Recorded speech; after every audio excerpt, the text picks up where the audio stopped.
Okay, well, I thought this time that I would actually cover some of the biblical stories. And hopefully a number of them.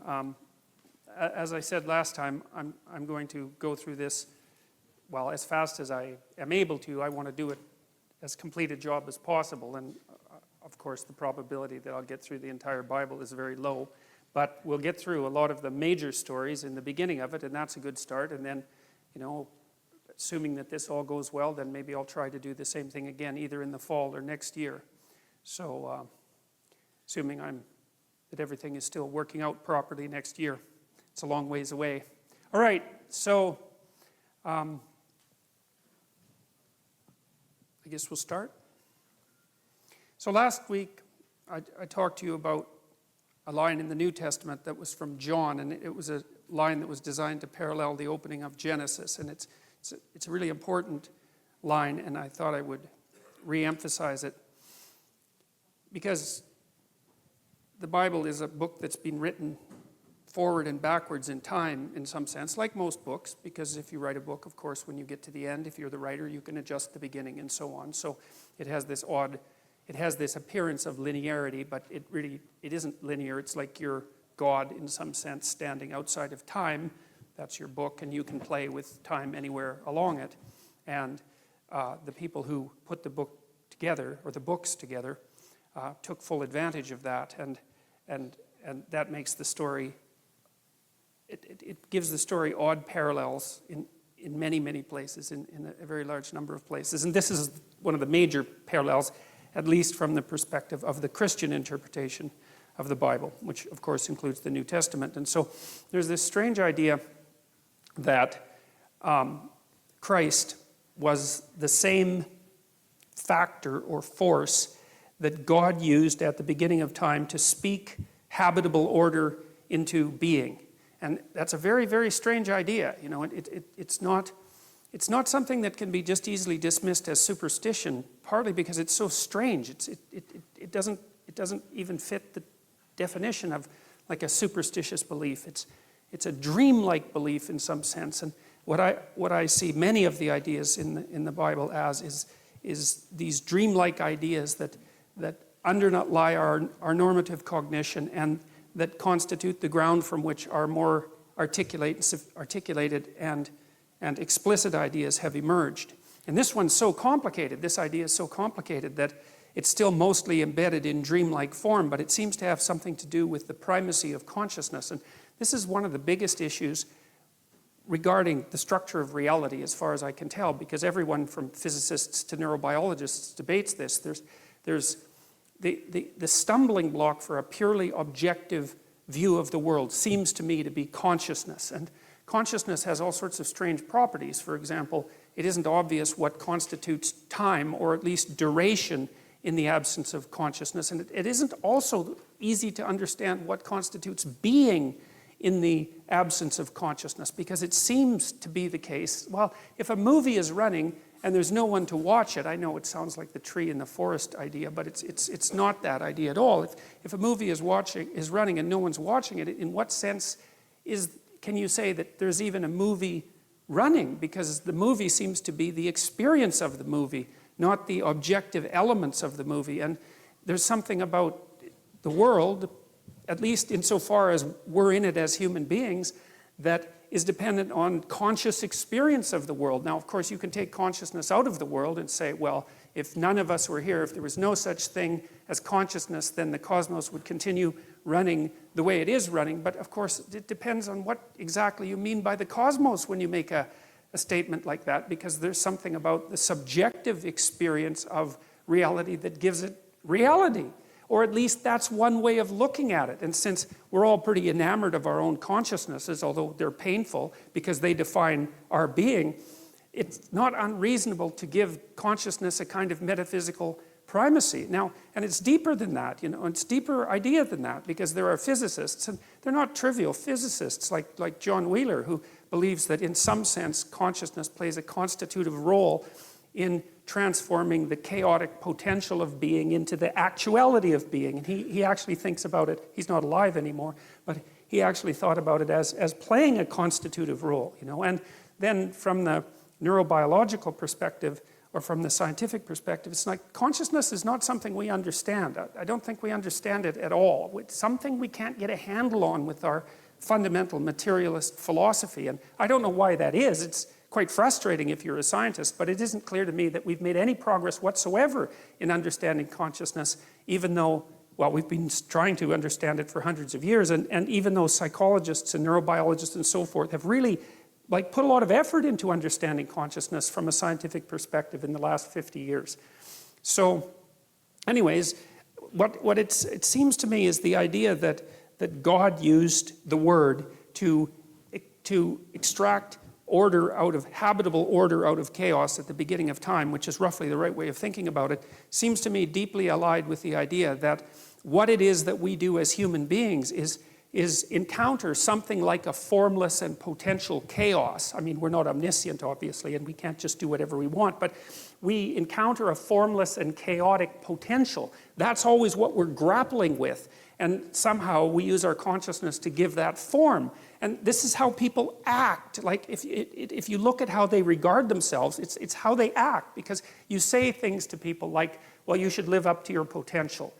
And you make a case that there's something about a person that's more than what is, that yet could be if only they participated in the process properly. And everyone knows what that means, and no one acts like a mystery has been uttered when you say that. And you know, you can see a situation in your own life that's full of potential. You're often extremely excited when you encounter something that's full of potential, because what you see is something that could be. You see a future beckoning for you that could be if only you interacted with it properly. And it activates your nervous system, right, in a very basic way. And we even understand how that happens to the degree that we understand how the nervous system works, because the systems that mediate positive emotion, which are governed roughly by the neurochemical dopamine, and which have their roots way down in the ancient hypothalamus, a very, very archaic and fundamental part of the brain, that responds to potential, which is the possibility of accruing something new and valuable. It responds to potential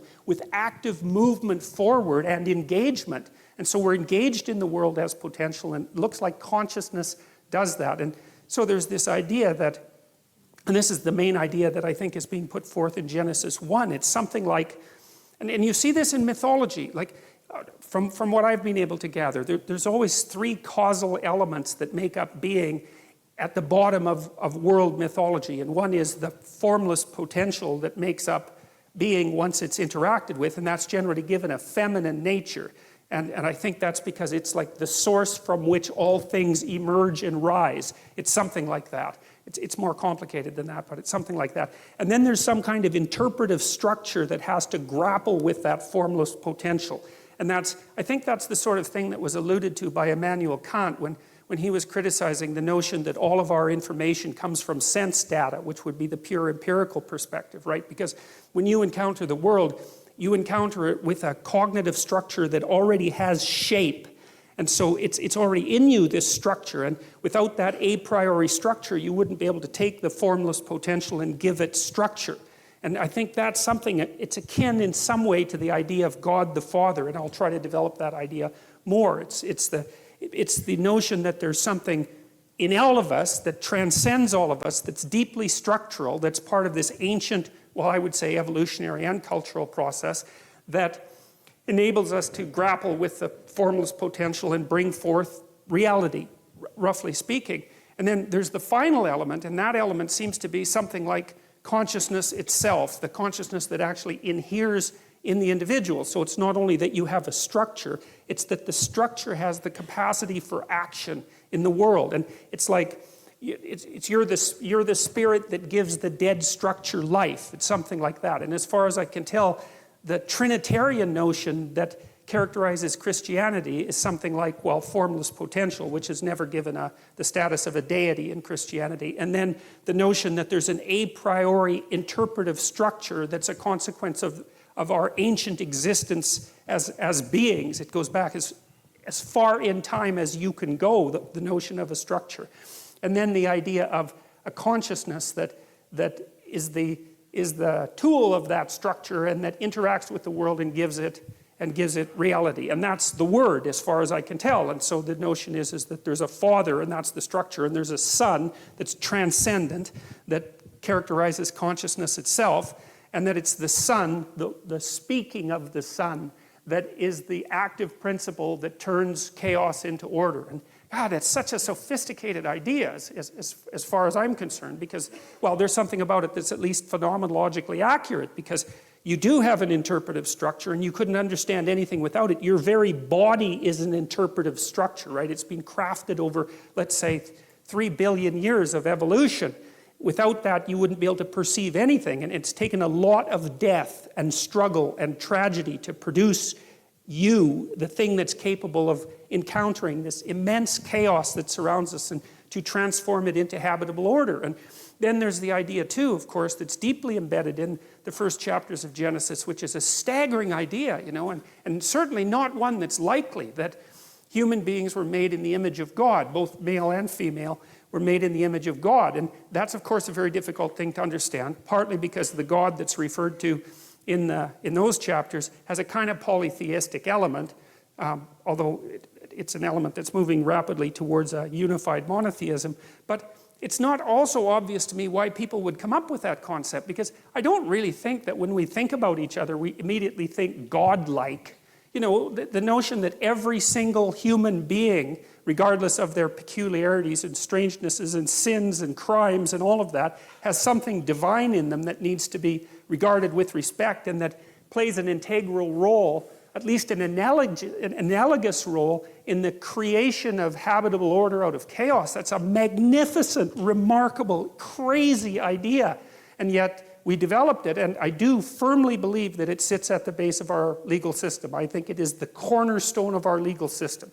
That's the notion that everyone is equal before God, which is, of course, that's such a strange idea. It's very difficult to understand how anybody could have ever come up with that idea, because the manifold differences between people are so obvious and so evident that you could say the natural way of viewing someone is, or human beings, is in this extremely hierarchical manner, where some people are contemptible and easily brushed off as pointless and pathological and without value whatsoever, and all the power accrues to a certain tiny, you know, aristocratic minority at the top. But if you look at the way that the idea of the individual sovereignty developed, it's clear that it unfolded over thousands and perhaps 10,000s of years before it became something firmly fixed in the imagination that each individual had something of transcendent value about them. And man, I tell you, we dispense with that idea at our serious peril. And so, and if you're going to take that idea seriously, then, which you do because you act it out, because otherwise you wouldn't be law-abiding citizens, right? You act that idea out. It's firmly shared by everyone who acts in a civilized manner. The question is, why in the world do you believe it?